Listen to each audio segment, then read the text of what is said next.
Lori Michelle Moshiach here with a message about strength. Don't keep looking outside yourself. True strength comes from God. I don't know how I keep going. People ask me that. People who believe that I'm Moshiach. There are people out there, believe it or not, who know absolutely unequivocally that I'm Messiah. It's not a big deal to me. That word is not a big deal to me because I don't have a Messiah, and I never believed in one until I found out it was me. And it's not that it's me that makes me believe that I'm Messiah. It's Hashem, God.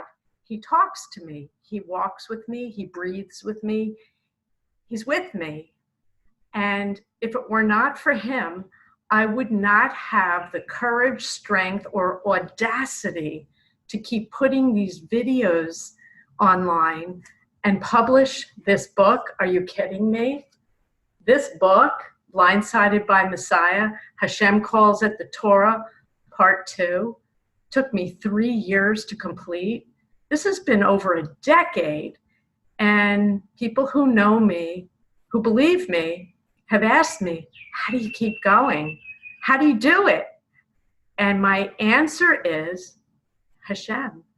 First of all, I wouldn't be doing this if it were not for him.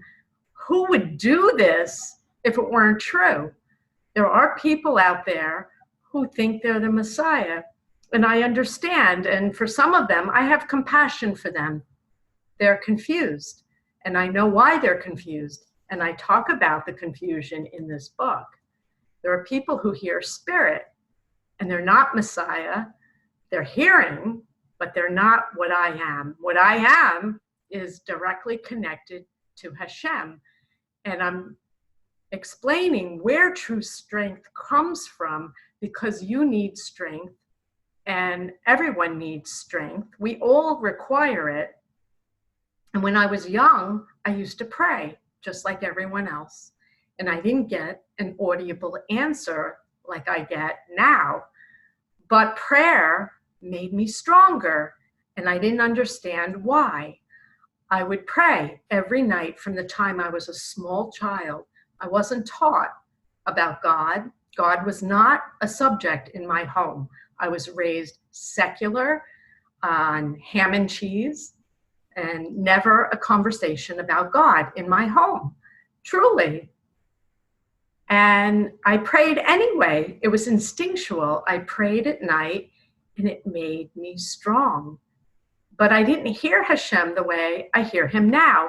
So today, I'm going to read you an excerpt from my book to explain to you what he does to me to keep me strong, to get me up in the morning, to keep a smile on my face when sometimes I really have nothing to smile about. I'm very aware of how much peril and danger we're all in, and I see the broken parts everywhere and in everyone. And trust me, if you knew the things I know in every moment, you would be twitching. You wouldn't be able to function. So I'm going to read to you what he sounds like, what he does to me, how he strengthens me from the inside out. He's always done that for me, and he does that for people who pray and believe in him. He strengthens us from the inside out. But you don't hear what I hear, and I want you to know what he's doing to you without your knowledge, without you realizing it. He is all. From my book, and I got to get my glasses because I'm an old girl. I don't see so well anymore. And I went deaf. So I went deaf. I lost my physical hearing. And now I hear Hashem and the spirit world like nobody else. Trust me. He says nobody else can hear like I can hear. I went through surgery, and in my book, Blindsided by Messiah, let me try to get the cover here, in the chapter called Breaking Free, and in the subchapter called Deafness Wasn't Death After All, I went through surgery.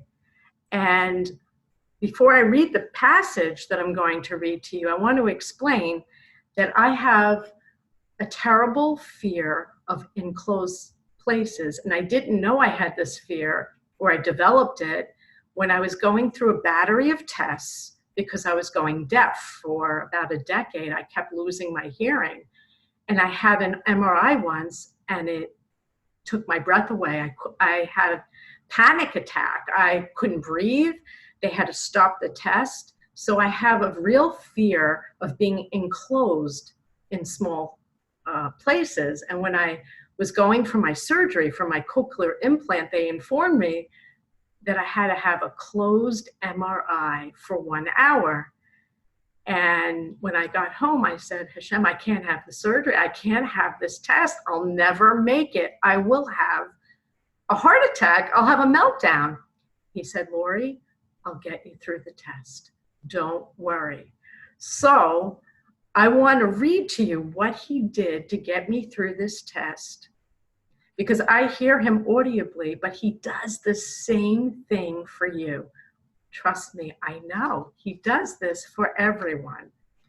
So from the chapter Breaking Free, on page 249, I wrote, as I positioned myself on the table, I was extremely nervous when they strapped me into the unit and told me I couldn't move a muscle or blink while I was inside.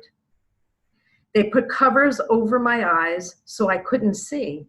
As my eyes were closed tightly, I could see the spiritual eyes of Hashem God looking right at me. With a very stern face and in a commanding voice, he said, "You are going to be okay. I love you." Then he asked, "Who am I?" I replied, "Hashem." He shouted, "Say it again. Who am I?" I said silently without moving a muscle, "Hashem." He kept repeating the same pattern in a stern, loud, but loving voice. His repetitive words were exactly what I needed to get through this difficult test. Again and again, he repeated, "Who am I?"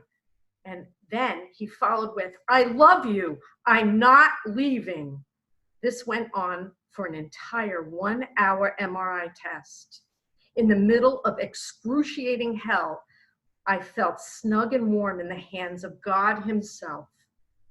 He held me tightly with such profound love and strength that pure hell felt like heaven on earth.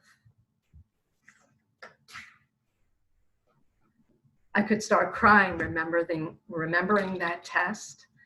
It was horrible. It was horrible for me. I was so scared that they would have to stop the test and I wouldn't be able to have my surgery. This is what he's like. But I hear him and I can see him too. And people will say, no, that's not possible. But it is written about in Torah that Moses could see Hashem face to face. And I can see his spiritual face. I don't see him in a physical way. I don't know how to explain it to you. You'd have to be me to understand what I'm talking about. The reason I'm sharing this with you is my life is excruciating. It's horrible. And there are days I don't want to face the day doing this. You think I want to do this? Not right now, I don't. Hashem says that this will travel. You'll buy my book. There'll be big events and we'll all come together and heal. But it's not happening now. Now I'm getting shunned. I'm getting slandered. It's terrible for me. But look at me. I can still smile. And I have inspiration and purpose. He holds me like this from the inside out. The other day, he showed me a vision of me, but it was invisible arms hugging me on the inside. It's a very hard image to describe to you, but I think you get my drift. You understand what I'm trying to tell you. He's here for everyone. And when you pray and you feel the warmth of a hug, it's not imaginary. He's everywhere. And we need to pray and reach for him. He's the true source of strength. He's the true source of everything in the world. And he's pure love. But he's love in an indescribable way. He's strength. He's wisdom. He's love. He's everything. So I hope you enjoyed this. I hope you will go online and buy my book finally if you haven't already. There's so much information in here, and it's for you. I wrote this book. It took 3 years while I lived in Israel, and Hashem helped me with every single keystroke. It's from him and me. It's really my book, but he helped me every step of the way. He's helping you, whoever you are, every moment of your life, but you have to reach for him. So go online, buy the book, let's come together, and I hope this inspired you and helped you understand he's with you and he is all. God bless you. May there be world peace in our time. God bless you.